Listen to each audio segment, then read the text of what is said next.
السلام عليكم ورحمة الله وبركاته. كم نجا جرتو هندمتي كيساني تدنا إما في عبد الرحمن بقى نجان جسني ويا نراكني ويا جمجودي بقى جمدني مشروني كينياف كيسموني مرتي ويا الراجهوف هدو هوا ترتي بقى نف جمدي عبد الرو أرجتي جمني جمدا كان عالي في فرع نياتا في دوغاتي وانتي هندو جرا ijoolles nuuf eebbisa jedha mirgaa dagaagaa kan fagoo dhuftanis nagahaan nuuf gala.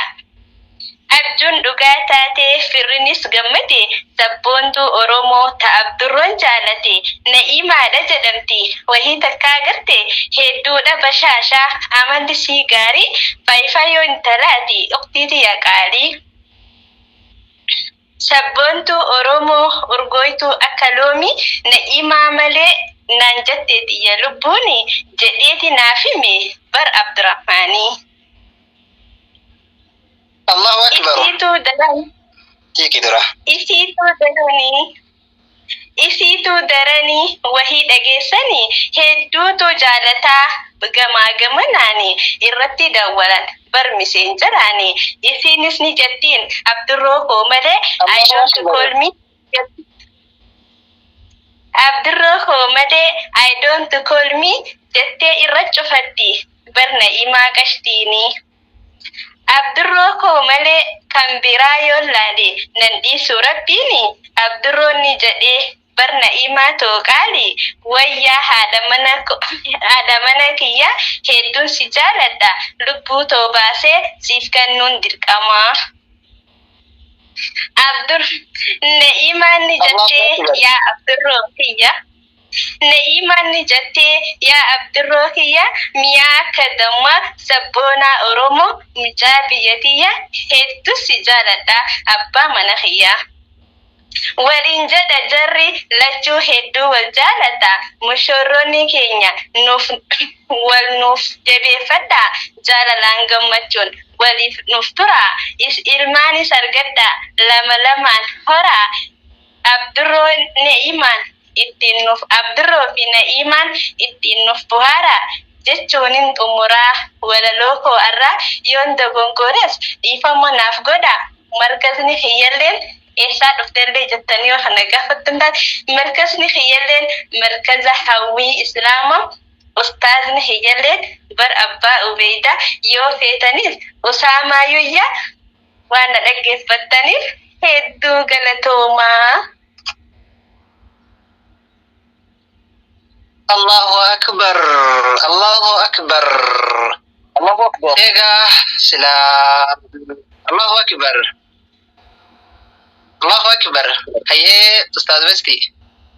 Akkana jetti hawwiin. Waan an bifne gaachiti warra wal fuudhe malee sadarkaa isa dubbiin badde. Allahu akbar. Allahu akbar. Allahu akbar. Aywa. Intalli kaataman guddootiin kun بسم الله الرحمن الرحيم الحمد لله وحده والصلاة والسلام على نبينا بعده وبعد السلام عليكم ورحمة الله وبركاته بقت جيتني ألوت لمتا جال الأفضل سرت لمتا هذا فبان كيتي سواسيس جمدا هذا فبان كيتي سواسيس جمدا ميفكيني تأيي ريو تكيتي كني والجالة الجورة إنترنتي ربي إنما كنا بكم سابدن ديتي الحمد لله جلني كان كيتي الحمد لله جلني كان كيتي كنا ربي كنا كونوا سككبين اتفيد مجران سككبين اتفيد مجران سككبين فداس ربي سائن تطفتا قرآن ساتي ربي تودبتا ترى إيجاليسي ولي صفتا ترى إيجاليسي ولي صفتا إرجما ربي تو أمانة دامتي نافرت بجري أبانس دامتي بيتنا كيسا أنا تواجدتي مين يدتشيسا نموايادتي مين يدتشيسا نموايادتي نم إيمانك ببرنا مسالفتا أهلا إسيس نجايا قافتا رحيم سفولا كيري تاهو جنة آكرا يادتا رحيم سفولا كيري تاهو جنة آكرا يادتا بؤاب بهي هدو سنبرا جيتني فيا في نجاهم بقت جيتني فيا في نجاهم بقت جيتني Dhagaaf boollattillee akka horatu miti ofisinii qabee jiran jedheera miti wal nu urgeeffadhaa akka shittoo miskii isin haa badhaasu tahalaalaa riskii isin haa badhaasu tahalaalaa riskii ittaa hojjennu kaadhaamsa nabii dinnaa eega wal fuudhanii ka barbaadan finna eega wal fuudhanii ka barbaadan finna dhala dhoobuuf jennee liqimsaa kiniinaa mi itti dalagaa diirrabbii ciniinaa mi itti dalagaa diirrabbii ciniinaa ilmaan nu kennillee isan nu guddisaa hin qaroomne jedhaa garaa of fokkisaa gochi akkanaa kuni maal inni fokkisaan gochi akkanaa kuni maal inni fokkisaan fuudhaaf heerumnillee homaan qabu cabsaa baga sinii godhee cidhas guyyaa kamsaa baga sinii godhee cidhas guyyaa kamsaa warri garee kana nuuf qopheessitanii warri garee nikaa nuuf qopheessitanii cidha guyyaa har'aa nuuf ulfeessitanii maal jedheen dubbadha waan jazaa keessanii cinqaa biyya ormaa san keessa teessanii kana fakkaata kaa jaalalli obbolummaa isiniif haa kennu ilaahiin durummaa isiniif haa kennu ilaahiin durummaa. Anaa dhufu jennaan nutis jenne anaa baay'ee galatoomaa warri garee kanaa isin haa bareechu rabbiin alaa mana isin haa bareechu rabbiin alaa mana anis waa hin beeku ilma fakkeesse dhiifama naaf godhaa yoonif waa balleesse dhiifama naaf godhaa yoonif waa balleesse isiniif haa ta'u guyyaan guyyaa gaarii nagayaa nuuf oolaa obboleeyyan qaalii nagahaaf nuuf oolaa obboleeyyan qaalii salaamu alaikum warahmatullaahi wabarakaatu.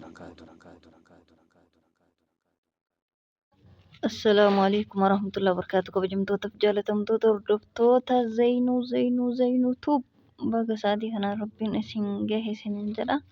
Walaloo ajaa'ibaa baga dhageeffattanii baga ittiin bohaartan isiniin jedha. Walaloo cidhaa ta'e hedduudhas nama jettoota barumsa keessaa argatan. Kanaafuu inshaallah chanaala kana saabskiraayib laayik godhaatii guddisaa chaanaala kana isiniin jedha obboleeyyan ta'e. Chaanaalli samuuni kana laafee jira waan ta'eef saabskiraayib laayik godhaa isiniin jedha. Hordoftoota koo qaqqaaliiwwan gaggaariiwwan isiniin jedha inshaallah.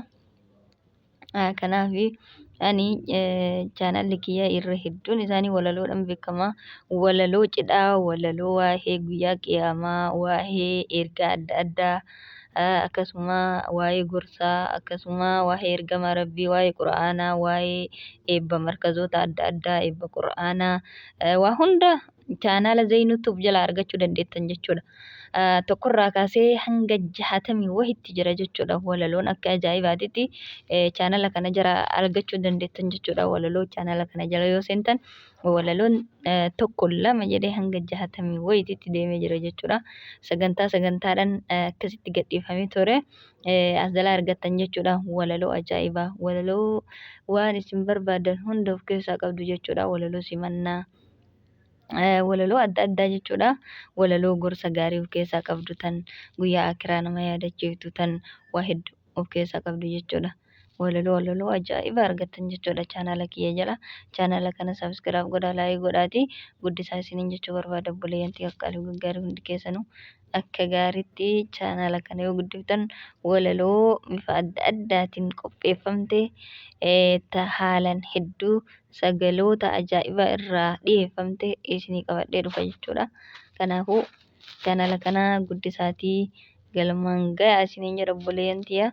Warri ilaaltan immoo laayikii godhaa. Laayikii osoo hin goone biraa hin bahinaa isiniin jedha obboleeyyan tiyya. Laayikiin isinillee faayidaa takka hin qabdu anaaf immoo faayidaa qabdi jechuudha. Laayikiin nama ergaan kun biraan gahin biraan geettii isinillee qarqaarsa taata waan gaarii kana nama biraan gahuudhaaf yaalii godhuun keessan isiniifis ajiriin lakkaa'ama jechuudha obboleeyyan tiyya. Kanaafi inshaallah chaanaala kana naaf guddisuu qabdanii isiniin jedha obboleeyyan tiyya. Kanaaf inshaallah saabskiraayib godhaa, laayik godhaa, hiriyoota keessaniif sheer godhaa isiniin jedha. Marree walaloo ajaa'ibaa as jalaa argattan jedhee abdii guddaa isinirraa qaba. Akka chaanaala kana gara duubatti deebitanii ilaaltanii walaloo adda addaa achi keessaa fudhattanii eegasii itti fayyadamtan hawwii isinirraa qaba. Qophii adda addaatiif qophii adda addaa waan dhiyaatuuf dhiyeessitanii ittiin bohaartan isin affeeree jira jechuudha. Wanti hundi chaanaala kiyya jalaa ni argattu isiniin jedha obboleeyyan tiyya. naaf jiraadha umrii naa dheeredha. Assalaamu alaikum warahmatullahi wabarakatuhu. Isiniin jedha obboleeyyan gaggaarii inshaa Allah.